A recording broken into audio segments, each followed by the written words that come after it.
ನಮಸ್ಕಾರ, ನೀವು ನೋಡ್ತಿದ್ದೀರಾ ಅಶ್ವವೇಗ ನ್ಯೂಸ್. ನಾನು ಚಂದನ.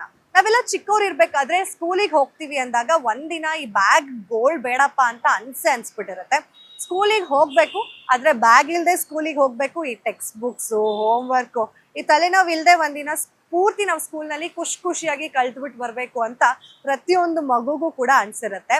ಸೊ ಇದೇ ರೀತಿಯಾಗಿ ಸಂಭ್ರಮದ ಶನಿವಾರ ಅಂತ ಹೇಳಿ ಪ್ರತಿ ತಿಂಗಳು 3ನೇ ಶನಿವಾರ ನಮ್ಮ ರಾಜ್ಯ ಸರ್ಕಾರ ಪ್ರಾಥಮಿಕ ಹಾಗೂ ಪ್ರೌಢಶಾಲೆಯಲ್ಲಿ ಆಯೋಜನೆ ಮಾಡಲಾಗಿದೆ. ಏನಪ್ಪಾ ಇದು ವಿಷಯ ಅಂತ ಹೇಳಿದ್ರೆ, 1ನೇ ತರಗತಿಯಿಂದ 10ನೇ ತರಗತಿವರೆಗೂ ಕೂಡ ಈ ಸಂಭ್ರಮದ ಶನಿವಾರ ಅನ್ನೋದು ಆಯೋಜನೆ ಮಾಡಲಾಗಿದೆ. ರಾಜ್ಯ ಶಿಕ್ಷಣ ಸಂಶೋಧನಾ ಮತ್ತು ತರಬೇತಿ ಇಲಾಖೆ ಈ ರೀತಿಯಾದಂತಹ ಒಂದು ನಿರ್ಧಾರವನ್ನ ತಗೊಂಡಿದೆ. ಏನಕ್ಕೆ ಈ ಸಂಭ್ರಮದ ಶನಿವಾರ ಅಂದ್ರೆ, ಅವತ್ತಿನ ದಿನ ನಿಮ್ಗೆ ಬ್ಯಾಗ್ ರಹಿತ ದಿನ. ಅಂದ್ರೆ ನೀವು ಸ್ಕೂಲಿಗೆ ಬ್ಯಾಗ್ ಅನ್ನ ತಗೊಂಡು ಹೋಗುವಂತಹ ಅವಶ್ಯಕತೆ ಇಲ್ಲ. ಅವತ್ತು ನೀವು ಆರಾಮಾಗಿ ಬ್ಯಾಗ್ ಇಲ್ಲದೆ ಸ್ಕೂಲಿಗೆ ಹೋಗ್ಬೋದು. ಒಂದಷ್ಟು ಕಲಿಕೆಯನ್ನ ತುಂಬಾ ಉತ್ಸಾಹದಿಂದ ಕಲಿಯುವಂತಹ ಒಂದು ಪ್ರಾಸೆಸ್ ಇದು. ಸೊ ಏನಿದು ಅಂತಂದ್ರೆ, ಪ್ರಾಥಮಿಕ ಶಾಲೆಯಿಂದ ಪ್ರೌಢಶಾಲೆವರೆಗೂ ಇರುತ್ತೆ. ಅಂದ್ರೆ ಇವಾಗ 1st ಸ್ಟ್ಯಾಂಡರ್ಡ್ ಇಂದ 10th ಸ್ಟ್ಯಾಂಡರ್ಡ್ ವರೆಗೂ ಈ ಸಂಭ್ರಮದ ಶನಿವಾರ ನಡೆಯುತ್ತೆ. ಇದರಲ್ಲಿ ಮಕ್ಕಳಿಗೆ ಕಲಿಕಾ ಉತ್ಸಾಹ ಜಾಸ್ತಿ ಆಗ್ಲಿ ಅನ್ನೋ ಒಂದು ಕಾರಣಕ್ಕೆ ಈ ರೀತಿಯಾದಂತಹ ನಿರ್ಧಾರವನ್ನ ತಗೊಂಡಿದ್ದಾರೆ. ಅಂಡ್ ಸುತ್ತೋಲೆ ಕೂಡ ಈಗಾಗಲೇ ಹೊರಡಿಸಿದ್ದಾರೆ. ಜೂನ್ ನಿಂದಾನೇ ಈ ಸಂಭ್ರಮದ ಶನಿವಾರ ಜಾರಿ ಆಗಿದೆ. ಜೂನ್ ನಲ್ಲಿ ಅಂದ್ರೆ ಪ್ರತಿ ತಿಂಗಳು ಕೂಡ 3ನೇ ಶನಿವಾರ ಈ ಒಂದು ಸಂಭ್ರಮದ ಶನಿವಾರ ಆಯೋಜನೆ ಮಾಡ್ಲಾಗತ್ತೆ. ಇದನ್ನ ಟೀಚರ್ಸ್ ಕೂಡ ಕಲ್ಸ್ಕೊಂಡು ಹೋಗ್ತಿದ್ದಾರೆ ಮಕ್ಕಳಿಗೆ. ಜೂನ್ ನಲ್ಲಿ ಏನಪ್ಪಾ ಇತ್ತು ಅಂತಂದ್ರೆ, ವಿಶೇಷ ಚೇತನ ವ್ಯಕ್ತಿಗಳಿರ್ತಾರಲ್ಲ, ಅವ್ರ ಹತ್ರ ಹೋಗಿ ಮಕ್ಕಳು ಡೈರೆಕ್ಟ್ ಆಗಿ ಮಾತಾಡುವಂತಹ ಒಂದಷ್ಟು ಇಂಟರಾಕ್ಟ್ ಮಾಡುವಂತಹ ಸೆಷನ್ ಇರುತ್ತೆ. ಈ ತಿಂಗಳು ಈ ಒಂದು ಮಾದಕ ವಸ್ತುಗಳಿರುತ್ತೆ, ಇದನ್ನ ತಡೆಗಟ್ಟುವಿಕೆ ಹೇಗ್ ಮಾಡ್ಬೇಕು ಅಂದ್ರೆ, ನಾವ್ ಇದನ್ನ ಹೇಗೆ ಸಂಪೂರ್ಣವಾಗಿ ನಮ್ಮ ಜೀವನದಿಂದ ನಾವು ಬ್ಯಾನ್ ಮಾಡ್ಕೊಳ್ಳೋದು, ಅಥವಾ ಯಾರಾದ್ರೂ ಸ್ಮೋಕ್ ಮಾಡ್ತಿದ್ರೆ ಅಥವಾ ತಂಬಾಕು ಮಾದಕ ವಸ್ತುಗಳನ್ನ ತಗೊಳ್ತಿದ್ರೆ ಅದನ್ನ ಹೇಗೆ ನಾವು ತಡೆಗಟ್ಟಬೇಕು ಅನ್ನೋದ್ರ ಬಗ್ಗೆ ಅರಿವು ಮೂಡಿಸುವಂತಹ ಕಾರ್ಯಕ್ರಮ.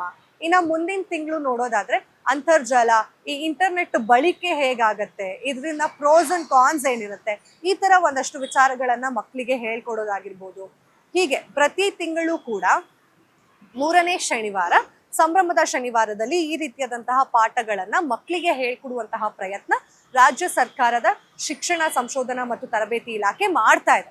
ಇದು ನಿಜಕ್ಕೂ ಒಂದು ಒಳ್ಳೆ ಇನಿಷಿಯೇಟಿವ್ ಅಂತ ನನ್ನ ಅಭಿಪ್ರಾಯ.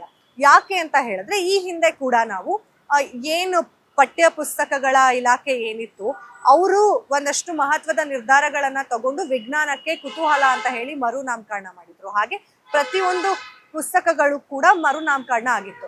ಏನಕ್ಕೆ ಈ ರೀತಿಯಾಗಿ ಮರುನಾಮಕರಣ ಮಾಡ್ತಿದ್ದಾರೆ? ಬರೀ ಮರುನಾಮಕರಣ ಮಾಡಿದ್ರೆ ಸಾಕ, ಮಕ್ಕಳಿಗೆ ಕಲಿಸುವಂತಹ ಉತ್ಸಾಹ ಬೆಳಿಬೇಕಲ್ವಾ, ಕಲಿಯುವಂತಹ ಉತ್ಸಾಹ ಬೆಳಿಬೇಕಲ್ವಾ ಅಂತ ಹೇಳಿ ಒಂದಷ್ಟು ಕಮೆಂಟ್ಸ್ಗಳು ಕೂಡ ಬರ್ತಾ ಇತ್ತು. ಆದ್ರೆ ನಿಜಕ್ಕೂ ಪುಸ್ತಕ ಮರುನಾಮಕರಣ ಅಷ್ಟೇ ಅಲ್ಲದೆ ಅದರಲ್ಲಿ ಇರುವಂತಹ ವಿಷಯಗಳನ್ನ ಕೂಡ ಹೊಸ ವಿಷಯಗಳನ್ನ ಕೂಡ ಅಳವಡಿಸಿದ್ದಾರೆ ಪಠ್ಯ ಪುಸ್ತಕ ಇಲಾಖೆಯವರು. ಅದರಲ್ಲಿ ಸಾಕಷ್ಟು ಮಕ್ಕಳಿಗೆ ಪ್ರೋತ್ಸಾಹ ಬರುವಂತಹ, ಹಾಗೆ ಉತ್ಸಾಹ ತರುವಂತಹ ಒಂದಷ್ಟು ವಿಷಯಗಳನ್ನ ಹೇಳ್ಕೊಡೋದಾಗಿರ್ಬೋದು. ನಿಜಕ್ಕೂ ಇದು ಗುಡ್ ಇನಿಷಿಯೇಟಿವ್ ಅಂತ ನಂಗೆ ಅನ್ಸುತ್ತೆ. ಈ ಸಂಭ್ರಮದ ಶನಿವಾರದಲ್ಲಿ ಈ ಏನು ಲಿಂಗ ತಾರತಮ್ಯ ಇದೆ ನಮ್ಮ ಸಮಾಜದಲ್ಲಿ, ಅದ್ರ ಕುರಿತಾಗಿ ಒಂದಷ್ಟು ಕಾರ್ಯಕ್ರಮಗಳಾಗಿರ್ಬೋದು, ರಸ್ತೆ ಸುರಕ್ಷಣೆ ಬಗ್ಗೆ ಒಂದಷ್ಟು ಕಾರ್ಯಕ್ರಮಗಳಾಗಿರ್ಬೋದು, ಈ ರೀತಿಯಾಗಿ ಒಂದಷ್ಟು ವಿಚಾರಗಳನ್ನ ಸಂಭ್ರಮದ ಶನಿವಾರದಲ್ಲಿ ಮಕ್ಕಳಿಗೆ ಹೇಳ್ಕೊಡಲಾಗತ್ತೆ. ಇದು ಏನ್ ಅನ್ಸುತ್ತೆ ನಿಮ್ಗೆ ಅನ್ನೋದನ್ನ ಕಮೆಂಟ್ ಮಾಡಿ. ನನ್ಗಂತೂ ಇದು ತುಂಬಾ ಒಳ್ಳೆ ಇನಿಷಿಯೇಟಿವ್ ಅಂತ ಅನ್ಸುತ್ತೆ. ನಿಮ್ಗೆ ಈ ಸರ್ಕಾರದ ಒಂದು ನಿರ್ಧಾರದ ಬಗ್ಗೆ ಏನ್ ಅನ್ಸುತ್ತೆ ಅನ್ನೋದನ್ನ ಕಮೆಂಟ್ ಮಾಡಿ ತಿಳಿಸಿ. ಹಾಗೆ ಮತ್ತಷ್ಟು ಅಪ್ಡೇಟ್ಸ್ಗಾಗಿ ಫಾಲೋ ಮಾಡಿ ಅಶ್ವವೇಗ ನ್ಯೂಸ್. ಇದು ಸತ್ಯಾನ್ವೇಷಣದ ಓಟದಲ್ಲಿ.